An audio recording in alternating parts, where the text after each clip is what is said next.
I'm Rose Genevieve, and we are here with the members of HoneyBee Burlesque.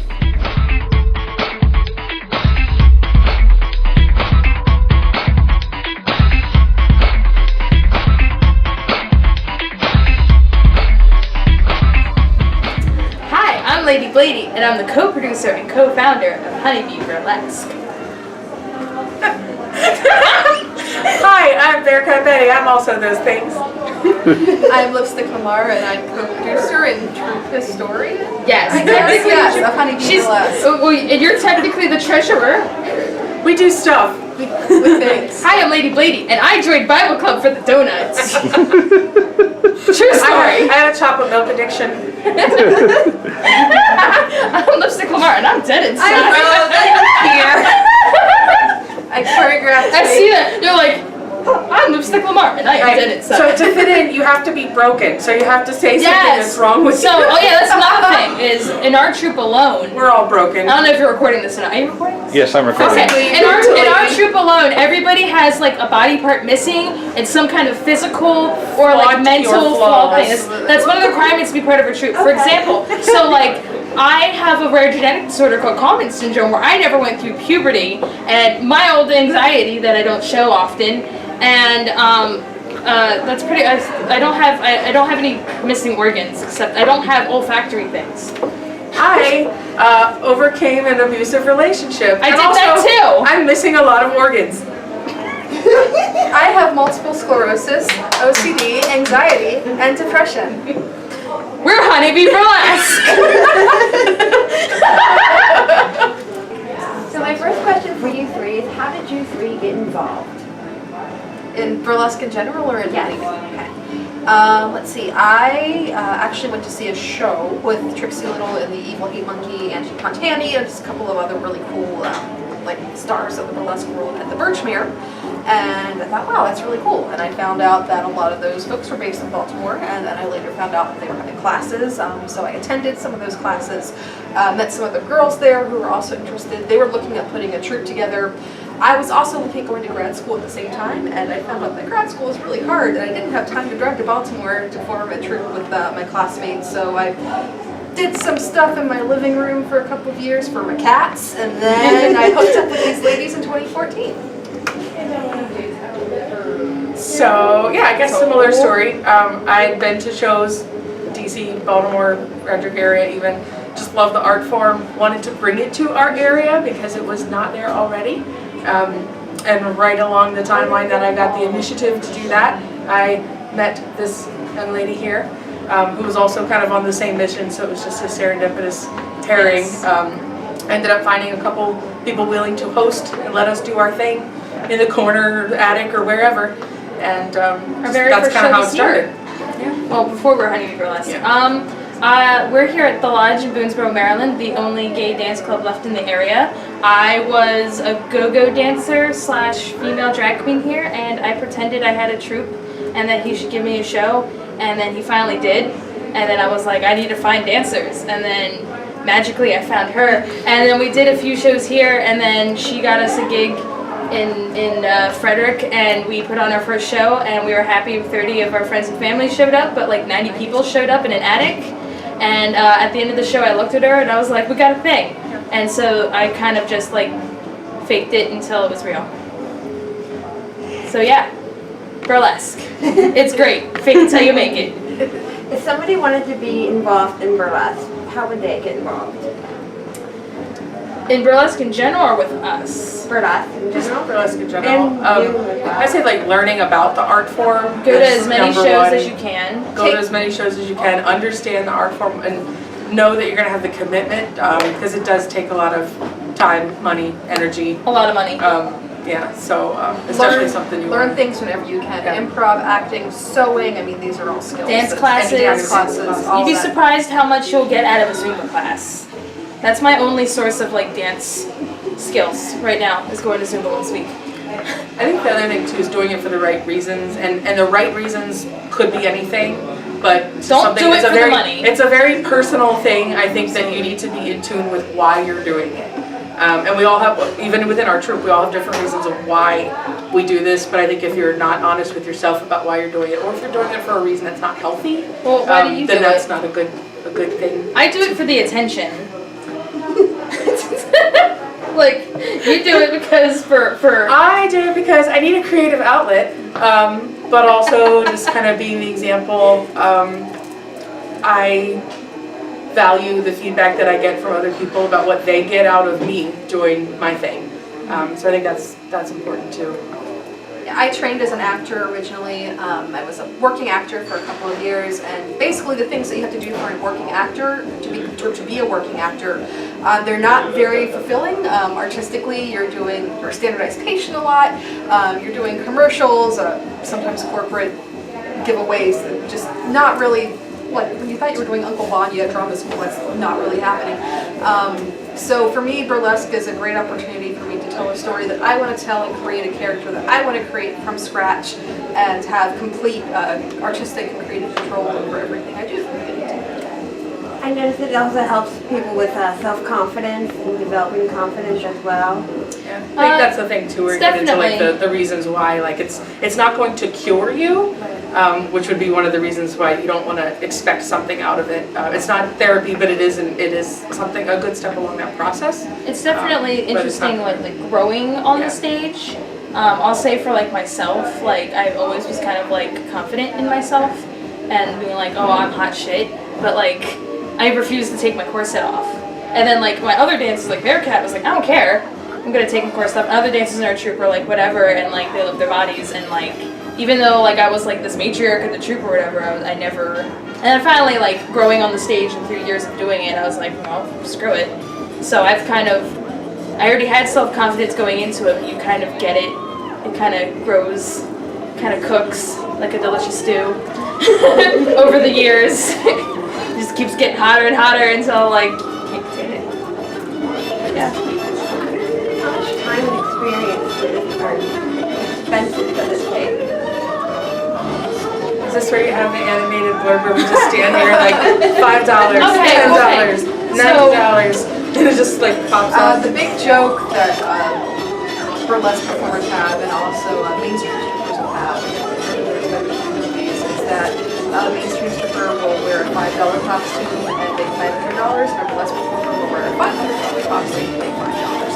Accurate. Yeah. Well, because like we're not like Dita Von Teese level, so like we can't afford to have like our costumes made and like completely rhinestoned and beautiful, like like. She doesn't even rhinestone, it's all crystals. Yeah, it's all crystals. I was just like, we can't, like we're buying cheap rhinestones from like overseas in China at this point. So like everything like we kind of either have to buy and cobble together, or like Bearcat makes everything from scratch, and like to make things like tearaway and whatnot, like there's so many little expenses in like putting a costume together for a 3-minute routine that you don't like, even as a performer, you don't think about until you do it for a while, and you're like, oh, I gotta buy another $5 hook. Yeah, there are ways to save money for sure. Even like you said, I'll make a lot of my stuff out of just supplies or Goodwill clothes or whatever. So I mean, I can have ways of saving money, but then there are other things where I'll spend a couple $100 on like one thing because that's what I want to do. So there are a few outfits or acts that have paid themselves off at this point because I've done them several times, and there are other ones that I'm still in the hole. But it's that decision that you make about like meeting the vision that you want. And yeah, I could get up on the stage in a $15 Walmart bathing suit or something and do an act, but it's about putting forth the vision that I want to put forth and something that the audience deserves from the moment that they walk in the door and they're watching us on stage. So yeah, I mean, we're throwing money into costumes and everything. And honestly, the biggest expense is basically your time and your creativity, because a lot of the things that we're wearing don't exist outside of our heads until we create them.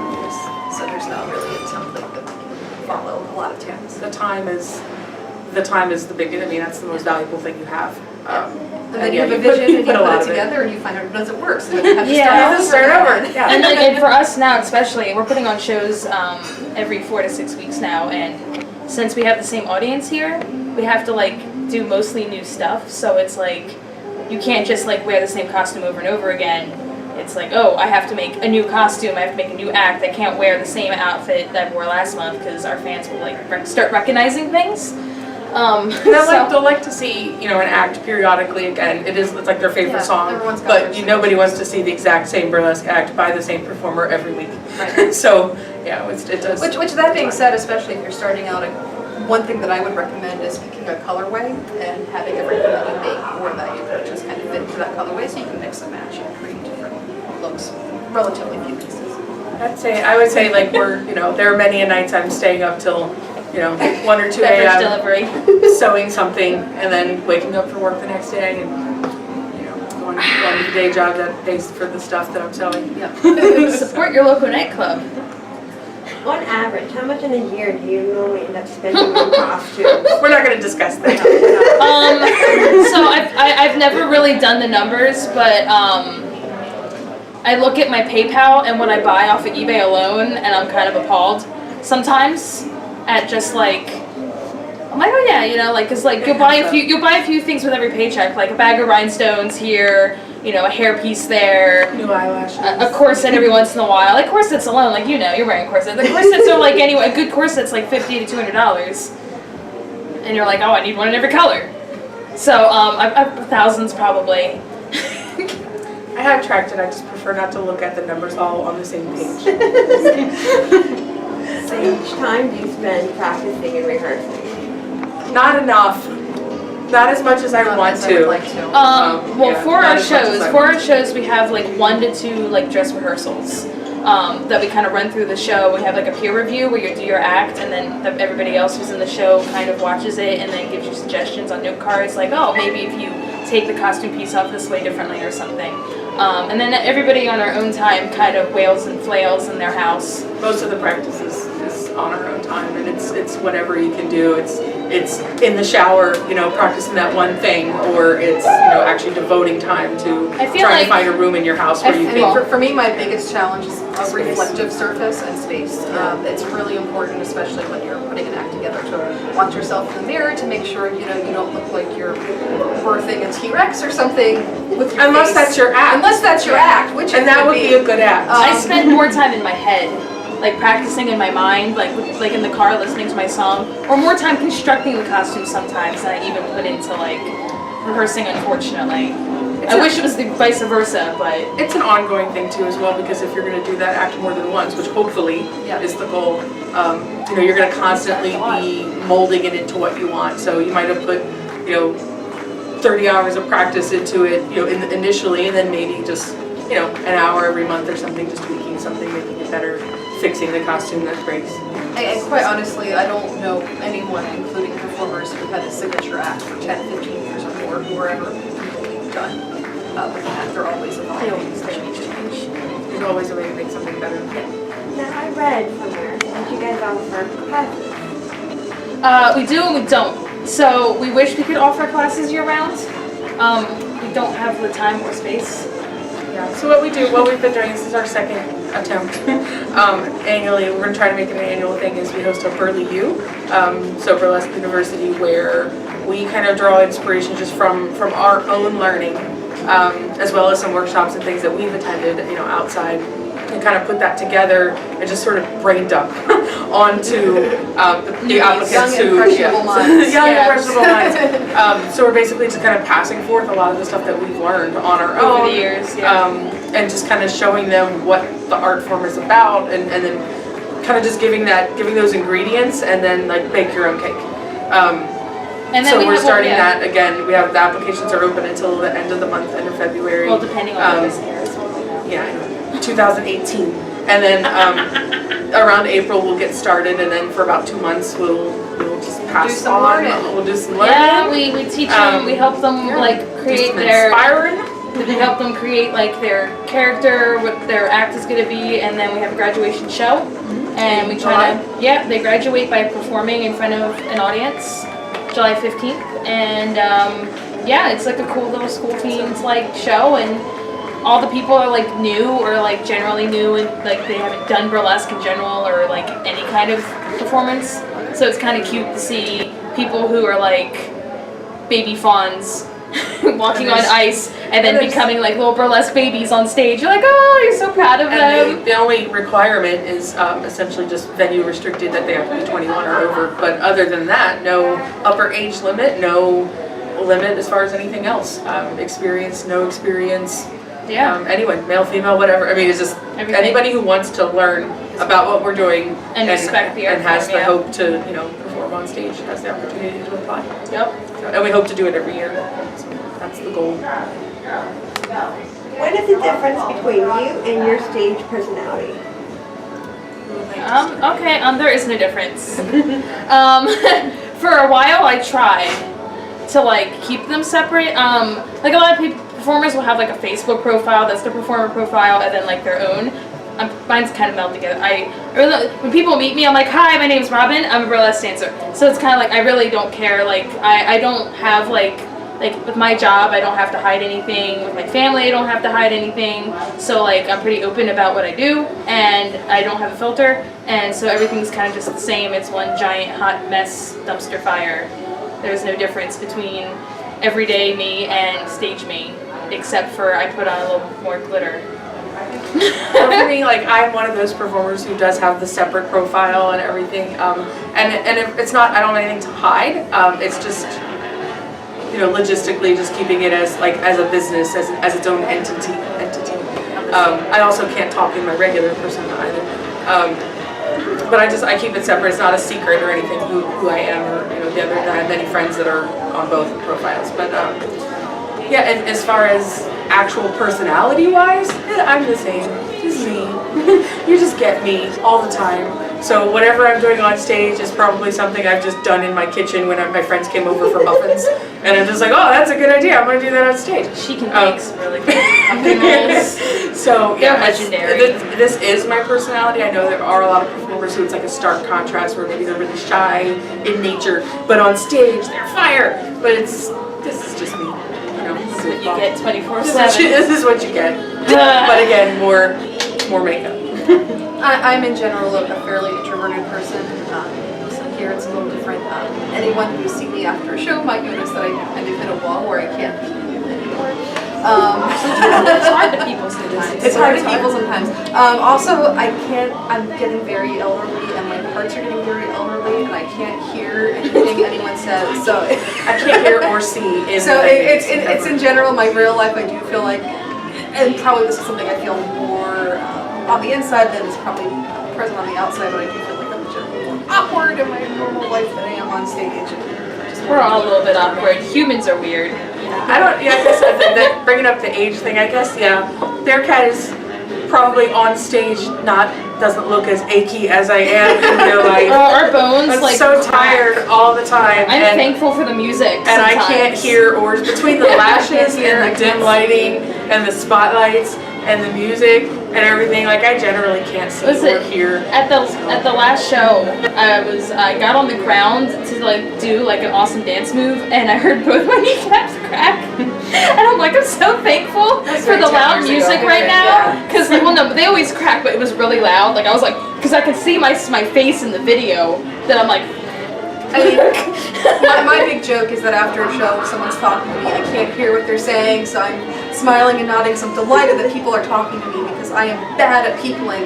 But people could be going like, so I'll meet you at the murder van in 5 minutes. I'm like, yeah, great, thanks so much. I'm gonna kill you and turn your ribcage into wind chimes So tonight. please come talk to me after a show, but let's find a quiet corner. We should have a quiet corner for us. We need a quiet corner. Come talk to us in our quiet corner. We have baked goods and hot chocolate. That sounds so good. I know. I really wish I had some hot chocolate right now. Quiet corner. We get really excited to wash our face after a show. Yeah. Like honestly, washing my face, taking my hair down, and then washing my feet. Oh wait, A hot washcloth on my feet feels so good, especially after heels and or sideshow stunts.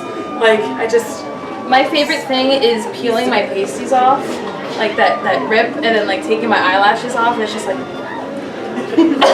good I'm just on the toilet for 2 minutes, this was so nice. I'm in my brain, I'm I have a show to do in half an hour, and I'm I can't wait to go home So I guess and peel all this off and be So I guess like the whole, did we just ruin the glamour of like, what do you do after a show? Do you go home and you're feeling so sensual? No, I generally stop for chocolate milk on the way, wash my face, my feet, drink a lot of chocolate milk, possibly while watching crime television, and then I go to bed. I pound the taco. I pound at least 2 tacos. Taco Bell also happens. Down my gullet. Yeah.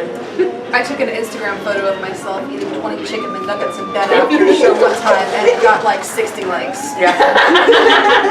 Pizza. Oh man, Darling promised me macaroni and cheese tonight. So I guess another question I know I get a lot is, how long does it take to get ready? So I'm not really good at the makeup thing, so it doesn't take me Well, it very varies. long. It depends on the costume. I average out, because I do my makeup very draggy, because I'm a drag queen at heart. It takes me about like start to finish, if I'm not like lazing around and watching YouTube and petting my dog, 2-ish hours, I would say, for me. But that's hair, makeup, costume, pasties, ready to go on stage. That's 2 hours. If I don't have to like do anything special to my own real hair, this is my real hair. If I don't have to do anything special to my own real hair for the act, because I can have some hair-based act, otherwise I start to finish less than an hour, half an hour. If I'm doing something, this is pretty like a basic face and a hair piece, so I can be done within half an hour. So You are faster than me. It takes me at least an I feel hour. like I've gotten more efficient though over the years. Like in the beginning, for like the first 6 months of burlesque, I glued my eyes open and or shut. So then I had to start over. Sometimes more than once. Yeah, we were talking about eyelashes earlier. Eyelash glue is dangerous. I can put eyelashes on myself. I can't, like, people are like, oh, your makeup is so awesome, can you do my makeup? And I'm like, honestly terrible at doing other people's makeup, because like, I can't, like, I'm like, I can't feel what the brush is doing to your face. primers are your friends, and learn how to wing your eyeliner. And you're pretty much. I guess, a good question is, why should someone come see us? Why not? Because they're fun. Well, you saw our anniversary my eyes show. open. Yeah. What did you think about our anniversary I show? loved it. Like, what was your favorite part? I was the best, right? I like the dancing. And I like how you were able to sync with the music when you're... Musicality. Yeah. That's a talent That's an learned. important skill we teach at Burlesque. I think the thing is, music is something that unites people. Like, it just, everybody kind of tends, you might not have the same feeling Would you somebody say else has music about a song. makes the people come together? I would say Right that. Would you now. say that it turns the bourgeoisie into rebels? Oh, we're doing a whole Say different that. song. All right. But yeah, it does, and it's something that, people have feelings about music, whether or not they even realize it consciously. So when you can take your act and play on those moments, you're making them have It's the connection, stimulation, auditory and visually and everything in their brain. It's just psychologically, it's a wonderful thing for people. Well, to that's witness. why burlesque is, I guess, one of the great things about burlesque is it's all about making a connection with your audience.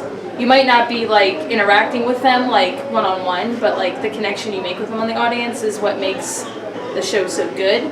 Because like if someone's not connecting to the audience, like their act is just whatever. But like a really good act, you saw, at the show, it's like when you really get that audience connection, it creates like this magical like energy in the air, and it just makes everything better.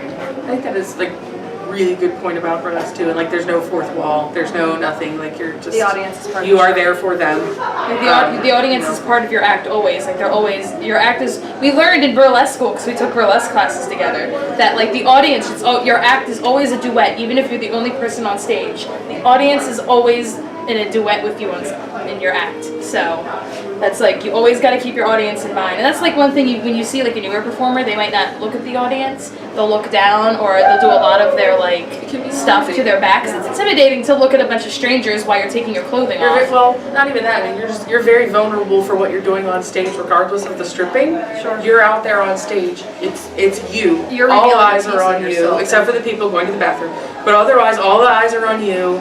You've taken this thing that you've created, start to finish. Even if you didn't make your costume, you still bought it. You picked it out. You're taking your vision. You selected your music, your costume, what movement am I going to do with my arm here, there, wherever, and just everything about it. And you're putting it out there and being like, do you like this? And then, and it's a very intimidating. Something you might have it can be noticed, intimidating. I don't know, like if you noticed, because like you were kind of in the back of the audience, but if you noticed the audience, there's like, it's like different than other shows you might go to. Like the audience, like the connection you have, like the positive environment. Like even if like, because like, I guarantee you in all the acts that you saw, something went wrong.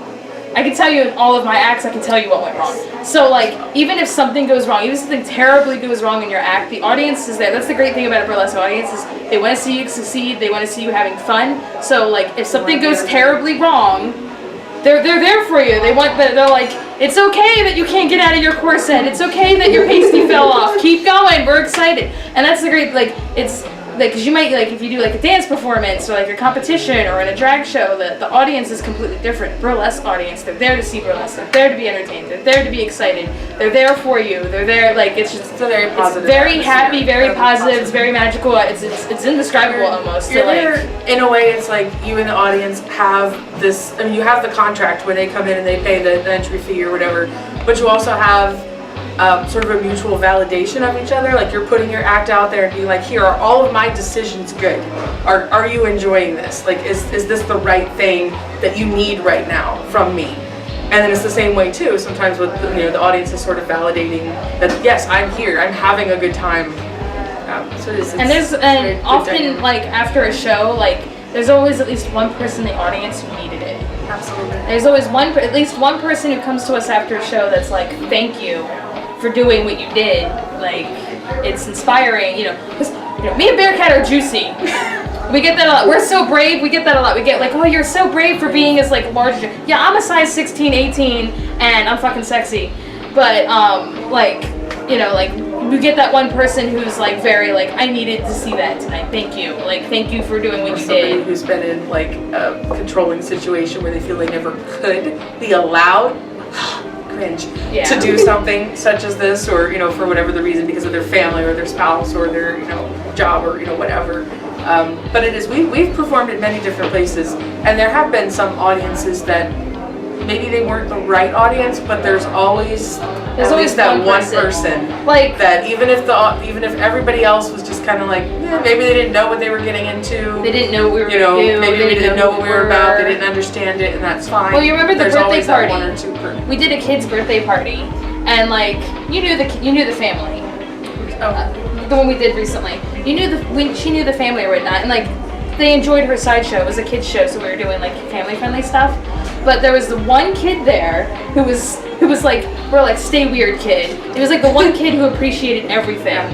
He appreciated the balloon tricks. Handcuffs. He appreciated the balloons. He appreciated all the sideshow stuff he was doing, and he was like our biggest fan. So out of all that whole crowd, like, we succeeded because there was one kid who we were like, yes, it's okay to be it's yourself. okay to be itself. It's okay is. to be weird. We appreciate you for is. being weird. We appreciate you for appreciating us. And I think that's the most important thing about burlesque is we are not trying to adhere to anyone's standards other than our own. It's very feminist. It is, and that's incredibly freeing for us, and it is for the audience as well, because it gives them the inspiration to do likewise. Yeah.